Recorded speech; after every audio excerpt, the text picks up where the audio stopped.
Jeremy Irvine said, determination becomes obsession, and then it becomes all that matters. According to the Merriam-Webster Dictionary of the Internet, the definition of obsession is a persistent, disturbing preoccupation with an often unreasonable idea or feeling, or a compelling motivation, or maybe that's an and there. There's just a period. I feel like I'm comfortable to speak about this topic because I've been studying anxiety disorders and eating disorders, which both involve obsession, for 4.5 years, and I think that this topic is relevant to this audience because adolescent females, who happen to be the majority of what we have in our class, often find themselves what they would call obsessed with something, and that may not be an actual obsession, but it could lead to one. So today my topic is going to be affected by obsessions, and we're going to be talking about how a person's mental health is affected by obsession, their physical health is affected by obsession, and their social life is affected by obsession. The first point we'll be talking about is how a person's physical body will be affected by obsession. And before we even start that, we need to differentiate between the two types of obsession we'll be talking about today. The first kind is an anxiety-related obsession, which involves compulsions that are done to relieve anxious thoughts. And symptoms of an anxiety-related obsession, like physically, would be having digestive issues, stomach aches, heart palpitations, headaches, and just extreme fatigue from being stressed all the time. And then I lost my place, one sec. And then symptoms of a love-related obsession would be more general, just like forgetting to do regular stuff, like forgetting to eat or sleep or shower, and just sort of resulting in that kind of thing. Some compulsions people may have are things like self-harm, cutting, or burning. And sometimes people with anxiety do things like scratch at their hands or pick at their fingers, which also results in injury. That's not good either. Second paragraph thing, yes, what we're talking about is how obsession affects your mental health. So some disorders that result from having obsessions are obsessive compulsive disorder, obsessive love disorder, eating disorders, and other anxiety-related disorders. So to give an example of how an obsessive thought loop works involving compulsions, a person might think, I should stab myself with that screwdriver. That doesn't mean they're actually going to stab themselves with a screwdriver, but they do have that thought. And the longer that they have the thought, their brain starts analyzing it and thinking, what would happen if I did this? What would happen if I didn't? What are the pros and cons of doing this? And so the person might start doing compulsions to try and make the thoughts go away, like tapping their fingers or counting stairs or something like that. And an example of something sort of like inside their head while they're thinking it is, did you turn off the stove? You should go see if you turned off the stove. Your house might burn down if you don't turn off the stove. Someone might burn themselves if you don't turn off the stove. You should go turn off the stove. And even if they've already gone and checked to see if the stove is off like 10 times, that doesn't mean that they won't still have thoughts and have to go do that. So our final point is how obsession affects your social life. I skipped a paragraph. Excuse me. And then here is an example of what a love-related thought would be like. Wow, this person is so great. I get to see them before school and during lunch. And maybe if I take a pass when we have a class on the same floor, I can go see them. And maybe one day they'll actually notice me and realize that I'm the one for them. That is like a very tame example of an obsessive thought loop of a person who has obsessive love disorder or something like that, because sometimes it's much more extreme. Now it's time for the third point. So third point is how obsession affects your social life. And people who have obsessions, well, like having an obsession is very, very distracting. So it's really hard to think about anything else, and they often they don't go out or go do things with people because they're so consumed with their obsession. And sometimes they end up pushing away their friends and family, which makes them very isolated, and that doesn't really help. and also having like visible cuts or scars can make people not want to go outside, again, not helping in making them isolated or feel isolated. And so specifically, obsessive love disorder, according to this website, is the person who suffers from excessive love tends to want to spend excessive time with their love object, such that they think excessively about and engage in behaviors that put them in touch with their love object to an extreme degree. They may limit how much they engage in recreational activities or other social relationships, even becoming incapacitated to the point of being unable to work. A person who obsessively loves may engage in escalating tools of psychological control or other forms of control in an effort to keep their love object close.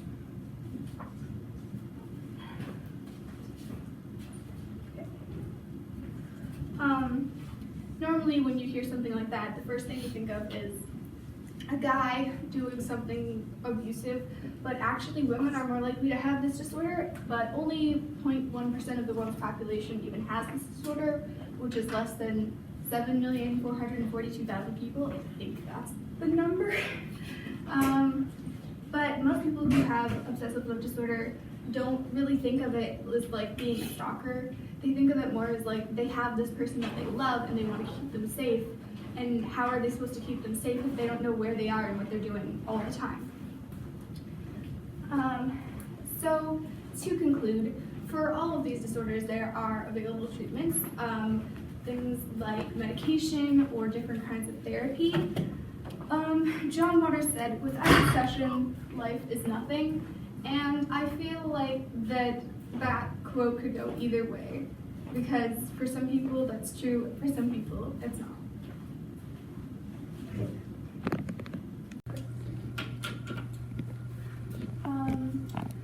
Jeremy Irvine said, "Determination becomes obsession, and then it becomes all that matters." According to the Merriam-Webster Dictionary of the Internet, the definition of obsession is a persistent, disturbing preoccupation with an often unreasonable idea or feeling or a compelling motivation. I feel that I'm credible to speak on this topic because I've been studying disorders such as anxiety disorders and eating disorders, which both involve obsessions, for 4.5 years. And I feel that this topic is relevant to this audience because adolescent females often find themselves like enamored with a boy band or very focused on their grades or another person, and those, if like left to their own devices, could result in an obsession. So my topic for today will be affected by obsession, and we'll be looking at 3 main points, which are how obsession affects your physical body, how obsession affects your mental health, and how obsession affects your social life. The first point we'll be looking at is how obsession affects your physical body. And before we start, we should probably mention that there are 2 kinds of obsession we'll be talking about today. And the first kind is an anxiety-related obsession, which is usually something along the lines of compulsions that result from an obsessive thought. Anxiety-related obsessions affect your body in ways that are much different from how love-related obsessions affect your body. In an anxiety-related obsession, it's possible to have gastrointestinal troubles, stomach aches, headaches, heart palpitations, and extreme fatigue from just being stressed all the time. In a love-related obsession, a person will often be very tired, but because they just neglect regular things, like they forget to eat or sleep or shower because they're so busy thinking or doing something about a person. Also, people who have an obsession sometimes have compulsions to do things like self-harm, cutting or burning themselves, and people who are anxious sometimes scratch at their hands or pick at their fingers, which can also result in injury, which isn't really a great thing. The second point we'll be talking about today is how obsession affects your mental state. Obsession can result in a lot of different mental disorders, such as obsessive compulsive disorder, obsessive love disorder, eating disorders, and other anxiety-related disorders. Often obsession results in obsessive thought loops of like intrusive thoughts. So an example of how that process works is someone might see a screwdriver and think, wow, I should stab myself with a screwdriver. They probably aren't going to stab themselves with a screwdriver, but their brain now has that thought, and so now their brain is going to analyze that thought and think about the pros and cons of doing the thing, whether they should, whether they shouldn't, what would happen if they did, what would happen if they didn't. And they don't necessarily want to be thinking about that, so they might do a compulsion, such as tapping their fingers or counting things to try and make that thought go away. An example of what it's like inside of someone's head when they're thinking like that is something like this. Did you leave the stove on? You should go see it if you left the stove on. The house might burn down if you left the stove on. What if someone touches it and injures themselves? You should go see if you left the stove on. They may have already gone and seen if the stove was on 10 times and they know that it's off, but that doesn't mean that their thoughts won't continue in that direction. Those are both anxiety-related thought loops. In a love-related thought loop, people might think something a little more along the lines of this. Wow, Frank is so great. I love him. I get to see him before school for 5 minutes and at lunch for 5 minutes, and maybe if I take a pass, I can go and walk past his classroom when we have a class on the same floor. One day I hope he looks at me and realizes that I'm the one. That's a pretty tame example. Sometimes it can be much more extreme, but you kind of get the idea. The third point we'll be talking about is how obsession affects your social life. People who are obsessed with something are often very distracted by that thing, which makes it a bit hard for them to go and do other things. A lot of the times they spend their days inside or just specifically doing that one thing that they're obsessed with, and they don't have a lot of time spent with friends or family. Sometimes they even end up pushing away their friends and family, which leaves them isolated, and that's not very good. Also, having visible scars or marks can also make them feel isolated, which is, again, not great. According to the Dryden Edwards, which is a person from medicinenet.com, here is like a sort of definition of what obsessive love disorder is, because we mentioned it earlier, but here's helpfulness. The person who suffers from obsessive love tends to want to spend excessive time with their love object, such that they think excessively about and engage in behavior that put them in touch with their love object to an extreme degree. This limits how much time they engage in recreational activities or other social relationships. Sometimes they even have to stop working. And a person who obsessively loves might start using the psychological tools of control to keep their love object close to them.